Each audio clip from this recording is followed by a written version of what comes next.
It is February 20. History is being made in Bakhmut, a small town in the Donbass, about which even in Ukraine before the start of a full-scale invasion few people knew. The Russians seem determined to take it at any cost. Squads of suicide prisoners were drawn to Bakhmut, Russian murderers and bandits sentenced to dozens of years in prison now recruited into the army under a promise to release them if they survive. Tankmen from the Moscow region, formations from the Caucasus, Marines from the Far East who used to be stationed on the border with Korea are fighting here and now almost completely perished in the fields of Ukraine. I have already said that in many sectors of the local front, the Russians are fighting with meatwaves, sending one detachment of their soldiers after another in a suicidal attack.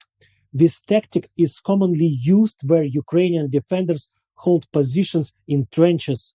In towns, Russians act a little differently. Here, for every house, even for every room, there are a fierce, bloody battles. Ukrainian soldiers literally cling to every inch of their native land. And here, the Russians use the tactics of a fiery shaft. They bring down a real rain of mortar, gun, tank, and all other shells on the houses. The rumble of explosions in the town is so strong that you get used to it very soon, just as you get used to the usual street sounds in peaceful cities. The people who serve and live here, and there are hundreds of people left in Bakhmut, even one shop is still working. All these people, not excluding me and my comrades, instantly become fatalists. Shells fall randomly, and you never know how far another bloody gift from the invaders will fall from you. Day and night, the city is shaken by explosions. There are many more destroyed houses here than intact ones, but the shelling goes on day after day, night after night. It would seem that any lull in the shelling should be taken with relief as a long-awaited respite, but in reality, it is completely the opposite. Calm here doesn't promise anything good. The Russians stop shelling not at all out of humanism. A pause in the work of artillery means only one thing.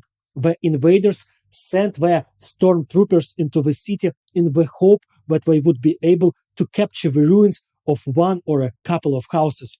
And the Russian guns fall silent only to avoid accidentally hitting their own.